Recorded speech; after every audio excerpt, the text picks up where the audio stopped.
Assalamualaikum warahmatullahi wabarakatuh. Bismillah, alhamdulillah, wassalatu wassalamu ala rasulillah. Wala hawla wala quwwata illa billahil aliyyil azim, amma ba'du. Saudara sekalian, kita jumpa lagi dalam kuliah Masail Fikih untuk materi yang kedua untuk pertemuan saya. Kita harus tetap semangat dalam segala hal walaupun situasi belum kondusif.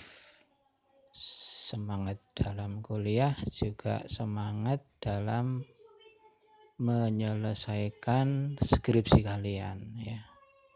Semangat dalam menyelesaikan tugas akhir kalian sehingga nanti kalian bisa munaqosyah dan bisa wisuda tepat waktu, karena limit waktu itu tidak berubah walaupun kondisinya masih tetap pandemi seperti ini, ya, seperti itu. Kita lanjutkan untuk pembahasan masail saat ini adalah tentang fatwa, ya, fatwa dari berbagai ahli fikih, ya, dan juga fatwa dalam majelis ulama, ya, fatwa MUI kalau di sini diberi judul. Fatwa-fatwa itu terutama fatwa MUI yang mempunyai daya ikat dan wakil pemerintah ini bagaimana tanggapannya di masyarakat, ya. Harus diikuti atau tidak, misalnya seperti itu, ya. Kita mulai dari pengertiannya dulu, ya. Fatwa ini, ya, secara bahasa ini adalah merupakan jalan yang lurus, ya. Ini coba yang di garis kuning ini apa bacaannya? Coba kamu baca. Lempeng atau apa? Ya, ini sebetulnya bahasa Jawa. Bahasa Jawa itu adalah lempeng, ini lempeng. Lempeng itu Jawa loh ini, ya, bahasa Jawa. Lempeng-lempeng itu lurus, ya. Jadi ibarat jalan ini adalah lurus. Jadi lurus itu lempeng, bukan lempeng. Ya, ini bahasa Jawa, ya, bahasa Jawa lurus. Secara lugawi atau secara bahasa atau secara etimologi. Tapi dalam mu'jam, ya, ini adalah fatwa ini adalah apa namanya? Diartikan sebagai jawaban, ya. Jawaban terhadap berbagai masalah keagamaan yang disampaikan oleh ahlinya, yaitu ahli fikih, ya. Jadi kalau definisi ini berarti sebetulnya fatwa ini, kata-kata fatwa ini itu ada yang meminta, ya, ada yang meminta. Meminta maksudnya adalah meminta untuk difatwai, ya. Jadi ada orang yang bertanya, itu kira-kira asal usulnya seperti itu. Ini adalah masalah seperti ini, terus bagaimana, ya? Bagaimana menurut Islam itu seperti itu asal usulnya. Jadi ada yang meminta fatwa dan ada yang memberi fatwa, sehingga yang memberi ini adalah namanya adalah mufti, itu ada asal usulnya, ya. Sesuatu yang muskil, kenapa muskil? Karena ini lebih bersifat wuku'iyah, ya, kontemporer, ya, fokus masalahnya. Jadi secara umum sebetulnya sudah ada, cuman fokus permasalahannya itu ada pada saat-saat sesuai dengan perkembangan zaman, ya. Jadi itu adalah secara istilah, ya, secara istilah atau secara definisi itu seperti itu. Jadi memberi jawaban terhadap pertanyaan yang diajukan oleh peminta, ya, seperti itu. Sudah, sekarang itu adalah pengertiannya, ya. Kemudian sekarang kita bahas, ya. Jadi sebetulnya di dalam perkembangan zaman yang terus berubah, yang terus berkembang dengan pesat, itu banyak masalah-masalah yang harus diselesaikan. Ya. Dari sinilah maka untuk fatwa ini, ya, itu adalah permasalahan yang fatwa lah ini fatwa. Ya, itu adalah yang tidak tercakup dalam nas, ya, tidak tercakup di dalam nafs, ya, nusus asyariyah, nas-nas di dalam tasyri'. Kalau sudah ada nasnya secara qat'i, tidak usah difatwakan, memang nasnya sudah seperti itu. Tapi fatwa-fatwa ini semuanya, selagi semuanya itu adalah yang sifatnya adalah temporer, sifatnya adalah baru dan secara implisit, ya, secara implisit belum dibahas oleh nas dan juga belum dibahas oleh para ulama-ulama, terutama ulama-ulama muktabaroh masa salaf, sehingga fatwa ini akhirnya itu adalah mengarah pada ulama-ulama yang saat ini ada.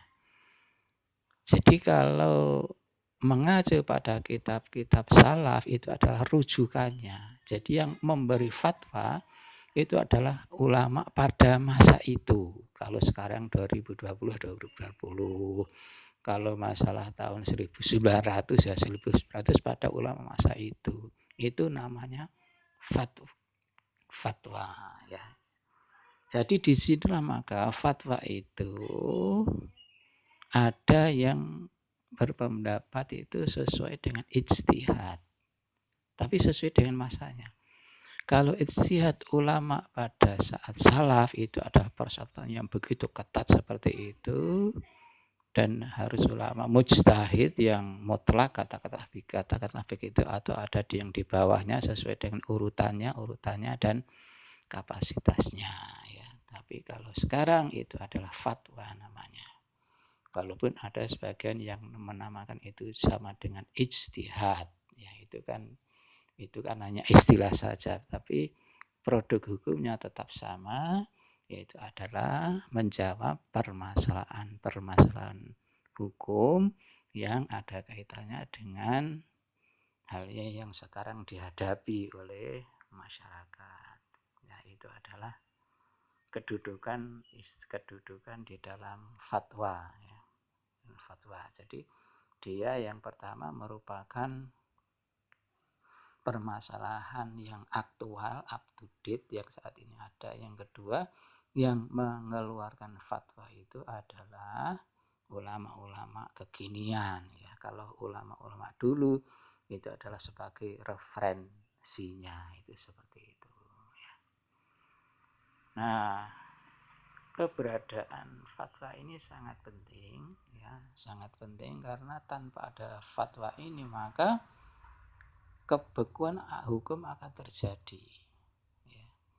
Tapi dengan adanya fatwa ini maka hukum akan bisa cair, ya. Saking pentingnya ini maka di berbagai negara Muslim, ya, di belahan bumi ini, negara-negara Muslim itu selalu ada wadah, ya.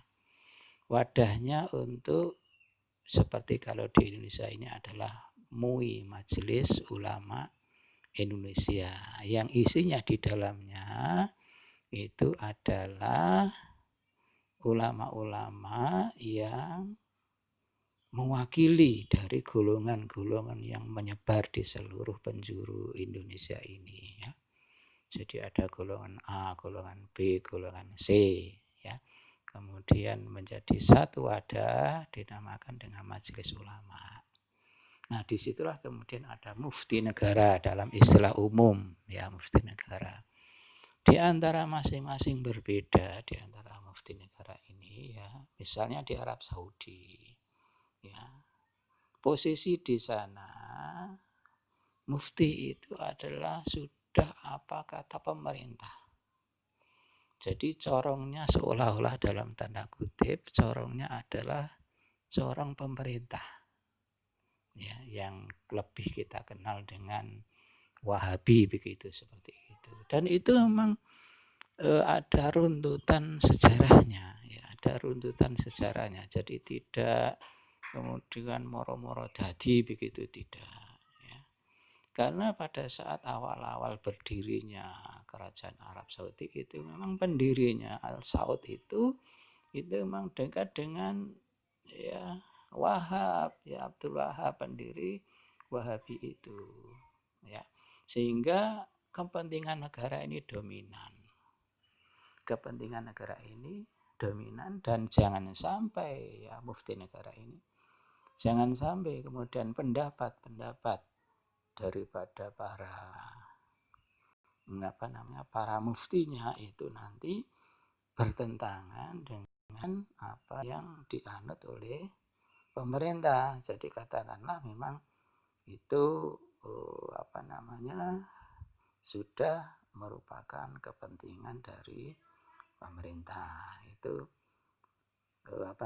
untuk di negara sana itu seperti itu. Jadi jangan sampai istilahnya mengganggu stabilitas politik ya. Ini warna-warna dari warna-warna dari berbagai negara dari wadah Majelis Ulama itu ya.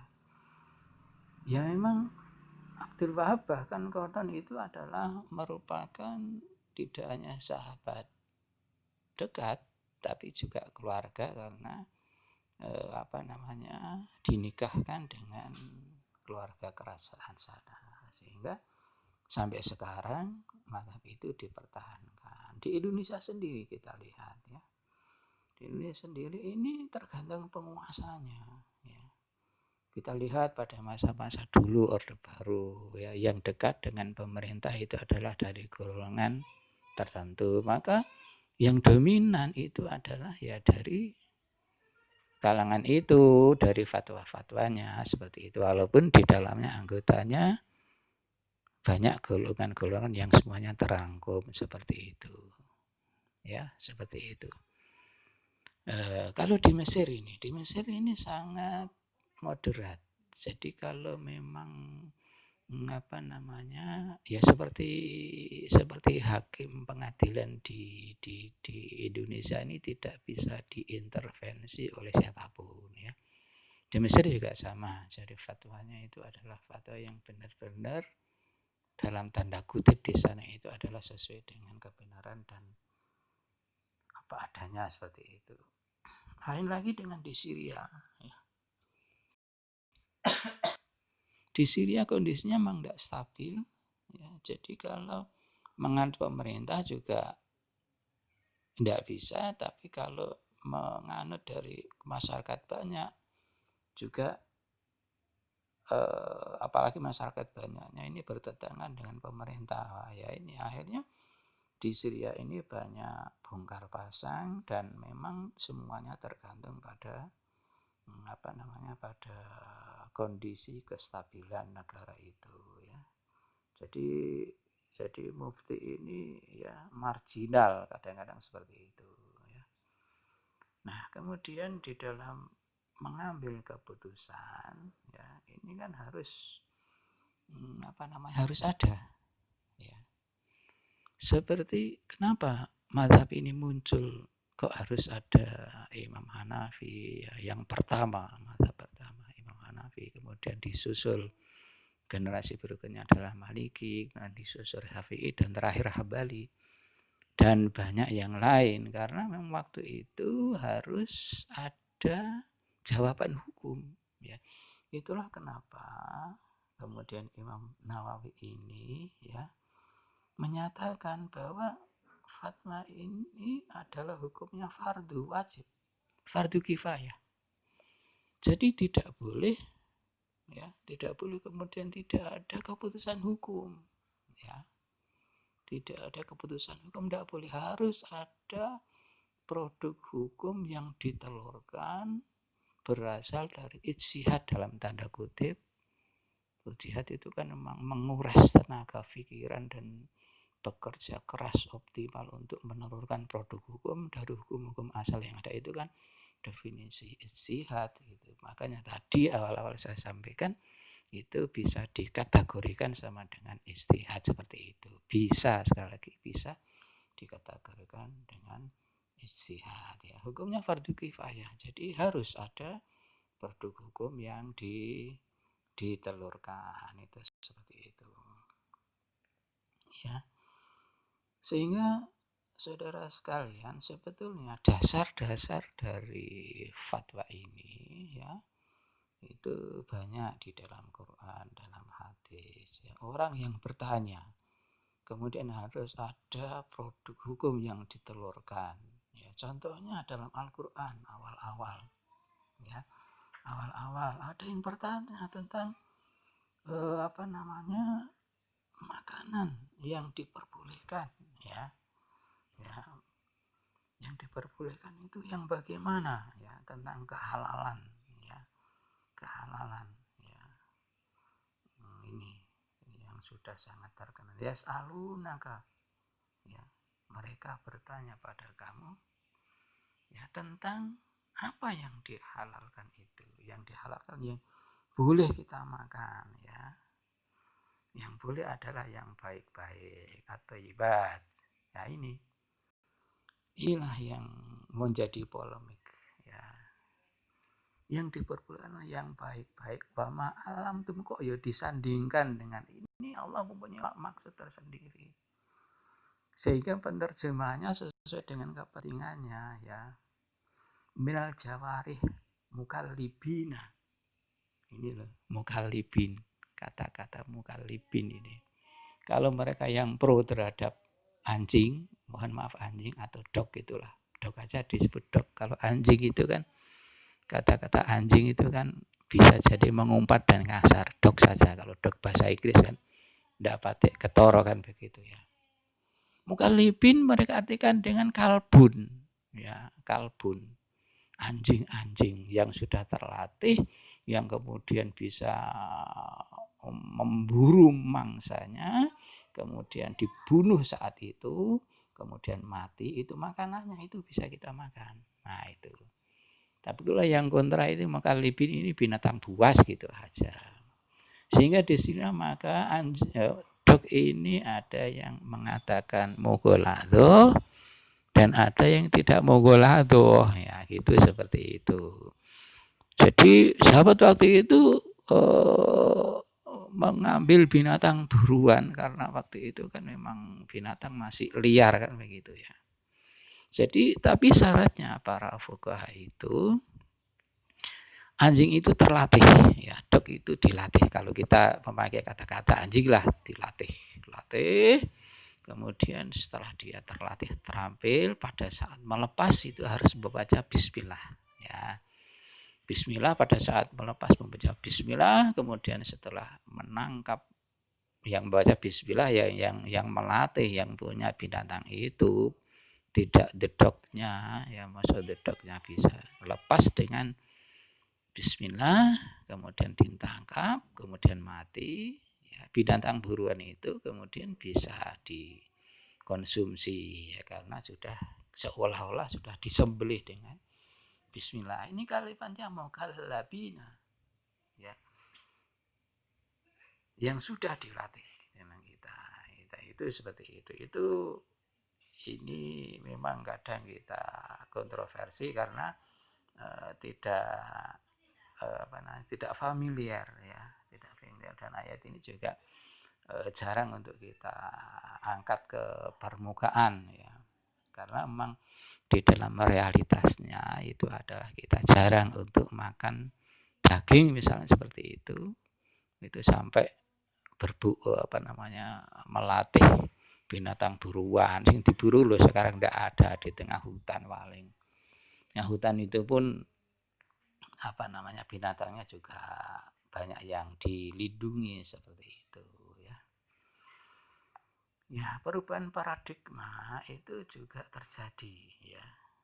Ya, diminta maupun tidak diminta itu pada ada pada saat ada permasalahan tertentu itu kemudian majelis ulama memberi fatwa, ya. Seperti yang kita kuliahkan kemarin, ya, ada memberi fatwa tentang corona, tentang tata cara beribadah dan sebagainya. Ya, itu seperti itu. Saudara sekalian, dalam proses pengambilan hukum itu memang harus dikaji secara seksama sebagaimana permasalahan yang muncul, ya. Tidak boleh kemudian gerusa-gerusu dan tidak boleh kemudian pengkajiannya ini adalah terkesan terburu-buru, harus sesuai dengan kaidah dan norma-norma di dalam kitab-kitab yang sudah ada pada ulama salaf sebagai rujukannya, ya. Itu seperti itu. Nah, sebetulnya, ya, permasalahan itu muncul itu kondisi dan situasi setempat itu sangat mempengaruhi produk hukum itu. Ya, sekali lagi, situasi dan kondisi masyarakat itu sangat mempengaruhi terhadap produk hukum. Contohnya pada masa Rasulullah ini ada orang yang bertanya, ya, kalau orang membunuh itu kemudian bertobat, wahai Nabi, itu bisa di sepuro dosane napa mboten? Nah, itu, ya. Bisa diampuni ndak dosanya? Ya, ini Nabi menjawab diterima. Ini loh, diterima. Ya. Karena orang itu menunjukkan kondisi yang memang dia menyesal, kemudian dia ingin bertobat. Ya. Nanti teks ini akan saya share ke grup ini untuk arsip kalian, ya. Di-share kemudian malah tanya, Pak, untuk apa? Makanya kuliah itu harus ikut sampai selesai. Share untuk arsip kalian kuliah, beda kaya ngurungokno pengajian ngono, ya. Dan juga untuk bahan nanti pada saat kalian UAS, ya. Minggu depan setelah ini kan kalian harus ujian akhir semester, ya, biar punya bahannya begitu, seperti itu. Jadi pada saat itu Nabi menjawab, diterima itu tobatmu, ya. Kemudian pada saat yang lain ada orang lagi datang. Nah, datang.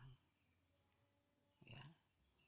Tobatnya diterima atau enggak Nabi? Jawabannya ini kamu lihat di layar. Tidak diterima. Loh. Dalam masalah yang sama Nabi menjawab dengan jawaban yang berbeda. Kenapa kok Nabi menjawab seperti itu? Nanti bisa dibaca dengan lengkap termasuk apa yang saya sampaikan awal-awal, ya. Kenapa kok Nabi menjawab tidak diterima tobatnya? Karena Nabi melihat gelagat orang ini, wataknya memang tidak mau bertobat. Ya, tidak ada penyesalan dan dia hanya basa-basi. Ya, seperti itu. Jadi sambil memegang pedang yang terhunus. Terhunus. Apa terhunus? Ya, memang tidak terhunus itu. Terhunus itu pedang yang sudah keluar dari sarungnya, itu terhunus. Terhunus itu bukan berarti wis ditancapkan ke orang lain, ndak, ya, ndak seperti itu. Nah, itu saudara sekalian, ya. Termasuk yang kita lihat dalam keseharian, dalam pembahasan yang sudah lama kita ketahui, ya. Sudah lama kita ikuti pada saat kita belajar fikih, itu Imam Syafi'i sendiri itu ada yang namanya qaul qadim dan qaul jadid. Ya, itu kan masih ingat itu pada saat kita sekolah, pada saat kita kuliah fikih, pada saat kita kuliah usul fikih, ya.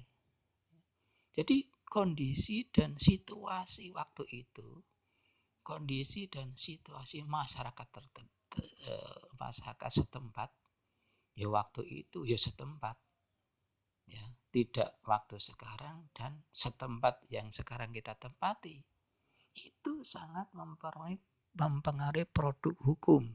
Nah, Imam Syafi'i pada waktu berada di Irak, ya, mengeluarkan madhabnya namanya Qaul Qadim. Pada saat beliau hijrah ke Mesir, kondisinya berbeda, zamannya juga berbeda, ya.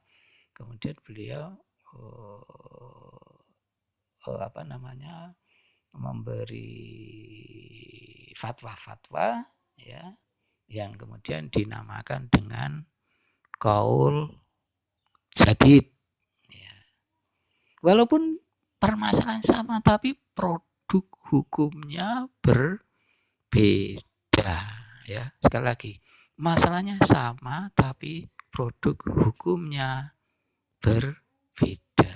Ada Qaul Qadim, ada Qaul Jadid. Ini sebagai bukti bahwasanya kondisi itu mempengaruhi produk hukum.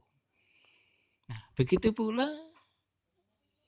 para sahabat, ya, tentang ini adalah hukum talak ini. Pada saat masa Rasulullah, ya, pada saat Rasulullah disambung dengan pada masa Abu Bakar, kemudian menginjak Umar, separuh masa Umar, jadi Rasul, Abu Bakar, dan sebagian masa Umar ini, walaupun seorang suami mengatakan talak 1000 kali, talak, itu jatuhnya hanya sekali. Tapi Umar pada masa ini, di tengah-tengah pemerintahannya, itu talak 3 itu walaupun diucapkan sekali itu jatuh 3. Gitu loh. Jadi diucapkan 1 kali, tapi pada saat mengucapkan itu adalah 3 kali talak. Misalnya kamu talak 3 kali atau 10 kali, itu langsung jadi 3 kali. Nah, kalau di situ kalau berarti kan sudah permasalahan, tidak raj'i lagi, ya, tidak raj'i lagi.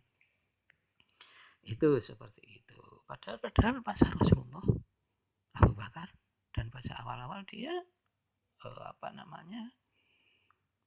kali pun tetap hanya jatuhnya 1 kali, ya, 1 kali. Kemudian entah berapa tahun talak lagi, walaupun 1000 kali mengucapkannya 2 kali. Setelah itu 3 kali. Ya, permasalahan sudah beda. Harus dia adalah menikah lagi dan sebagainya. Atau dia kemudian dengan akad baru dan sebagainya. Itu seperti itu. Kita lihat di fikih. Kenapa kok Umar seperti itu? Karena kondisinya, situasinya pada saat Umar mengatakan itu, jadi ini bukan benar tidaknya kalau sudah masalah gini, ya. Kita ikut Nabi atau ikut Umar? Lah ini ono traweh ya apa? Sama. Tarawih itu saat Nabi itu tidak ada sholat tarawih, hanya menghidupkan Ramadan dengan berbagai caranya. Ya. Kemudian Abu Bakar juga. Nah, Umar baru. Saiki sholat berjamaah tarawih sampai sekarang. Adapun 8 dan 20-nya ini adalah permasalahan yang berbeda, ya, Buktinya di Arab Saudi, maka di tanah suci sana juga banyak rakaat, ya, tidak hanya 8. Ya, mereka yang mengambil 8 ini kan mengambil hadis yang Nabi tidak mengerjakan sholat malam ini secara umum, ya, lebih dari 8 dan 3. Itu seperti itu. Ya, ini nanti bisa dibaca, ya. Kemudian saudara sekalian, bagaimana dengan kita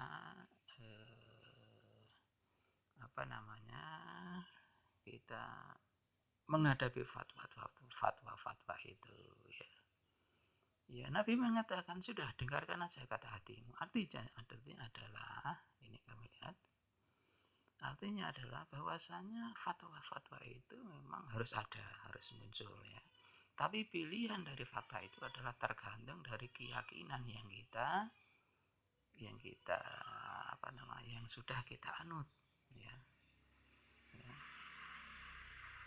Bahkan dalam situasi dan kondisi ya mu'alaf ini dari asnaf 8 ya atau 60 yang mahasiswa IA ya semuanya ini hafal ini ya ayat zakat fitrah ini ya, itu fuqara masakin amilin ya mu'allafati qulubuhum ya ini mu'allaf ini Umar dihapus tidak ada walaupun Quran ada ini karena kondisinya.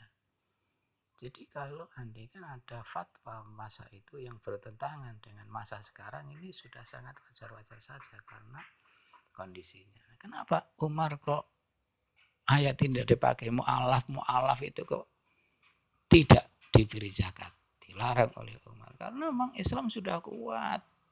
Kon mobil Islam karbu, tidak mobil Islam ayo kon ini pedangku ya begitu. Posisi Islam sudah sangat kuat.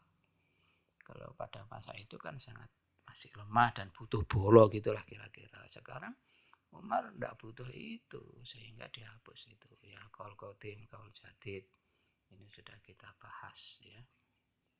Kemudian ahlur ra'yi ya dan ahlul hadis ya. Imam Hanafi itu ahlur ra'yi, kemudian di Madinah Imam Malik.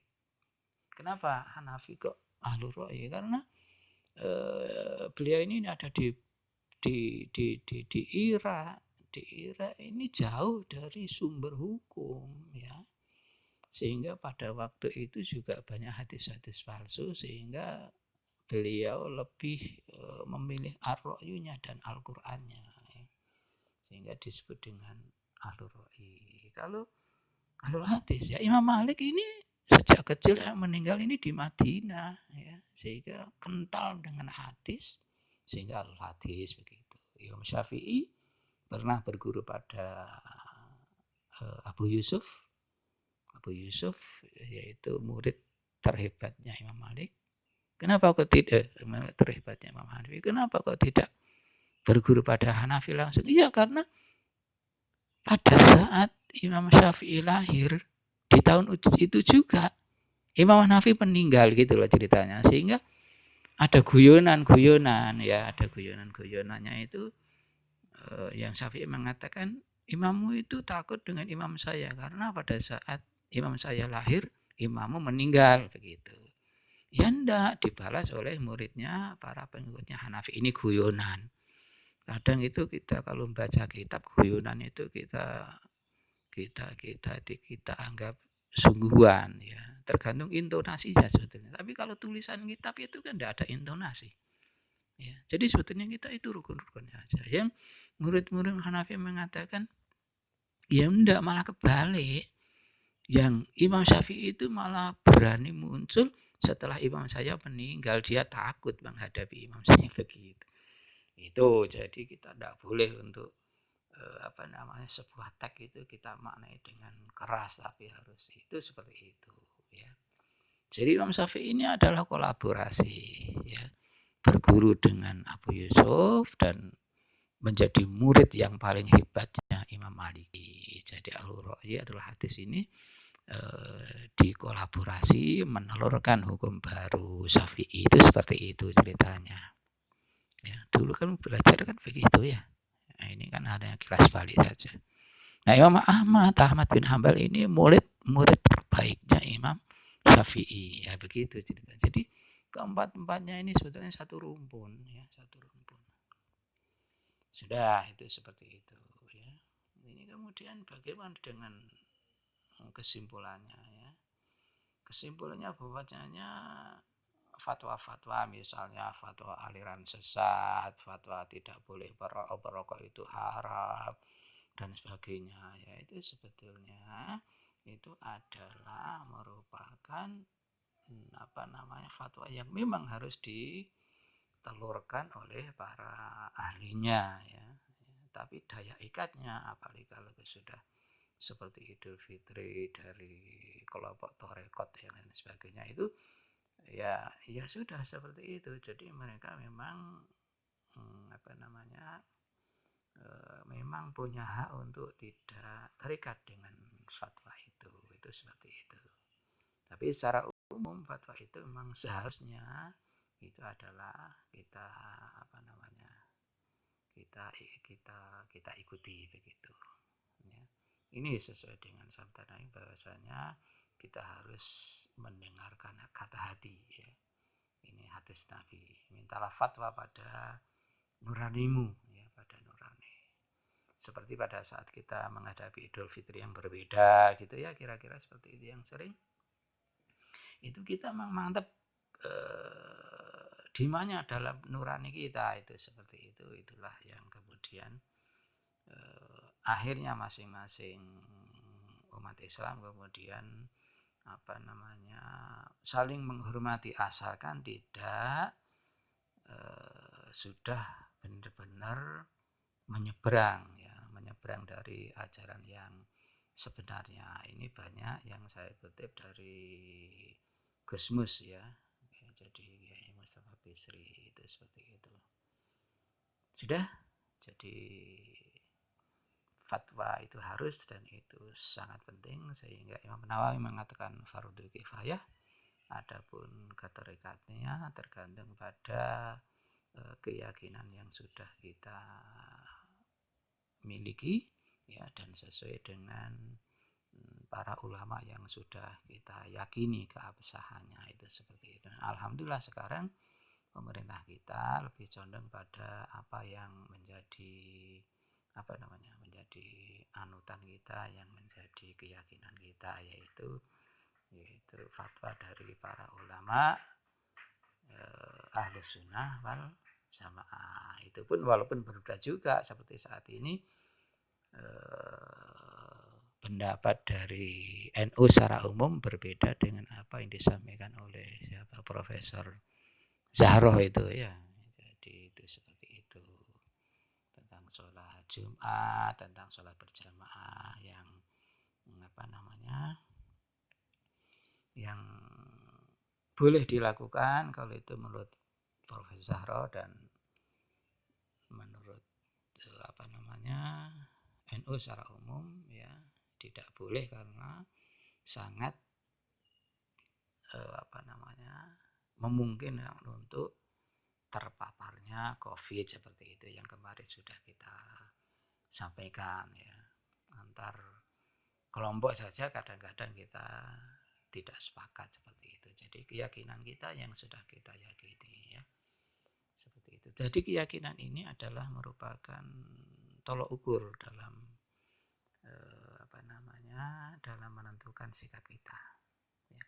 Misalnya gini sekarang yang ini ya agak diperbaiki sedikit aja beberapa setengah menit aja. Seperti Idul Fitri.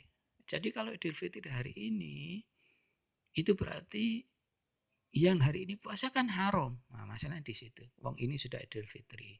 Begitu pula sebaliknya. Loh, dia kok sudah makan padahal saat ini masih Ramadan, Idul Fitrinya masih besok. Nah, ini kan seperti itu. Nah, keyakinan kita bagaimana? Kalau yang kita ikuti ulama-ulama yang akhirnya kita yakin, hati kita yakin hari ini adalah Idul Fitri. Ya berarti karena kita yakin hari ini Idul Fitri, berarti kita yakin harus iftar wong Idul Fitri. Nah, harus makan, harus minum. Itu. Tapi kalau kita yakin hari ini itu masih Ramadan, kita yakin itu berarti kita wajib puasa. Idul Fitrinya besok misalnya seperti itu. Jadi keyakinan itu ya. Itu loh Kang. Jadi ngono ndak usah saling menyalahkan dan seterusnya ya. Itu. Ini tugasnya ya. Tugasnya ini ya ini tugasnya kamu screenshot aja ini. Kamu foto aja langsung dikerjakan ya. Wes di screenshot sekarang. Ya dikerjakan ya di kertas biasa langsung aja ndak usah apa namanya nunggu-nunggu gitu loh langsung aja difoto kemudian jawabannya ditulis tangan diberi nama di foto hasil fotonya ya dikirimkan melalui ya absen yang sebagaimana kita sampaikan ya absen Google tidak usah melalui WA WA enggak ya sih WA ya tapi WA itu sangat merepotkan. Tapi kalau di Google Form kan langsung bisa mengklasifikasi sendiri sehingga langsung dia bisa ngolah sendiri di sing lulus, di yang tidak, di yang bisa A plus, di yang min C min, wis C min bisa ngono. Kamarku acak-acakan loh. Jadi aku ndak usah koreksi otomatis ngono. Jadi nanti di siakat itu sudah keluar sendiri. Yang namanya teknologi kan harus kita manfaatkan. Wis di screenshot langsung dikerjakan ya. Walaupun nanti file ini saya kirimkan ya langsung dikerjakan dan sesuai dengan petunjuk jam berapa dan kapan ini terakhir dikumpulkan. Demikian Wahyun. Assalamualaikum warahmatullahi wabarakatuh.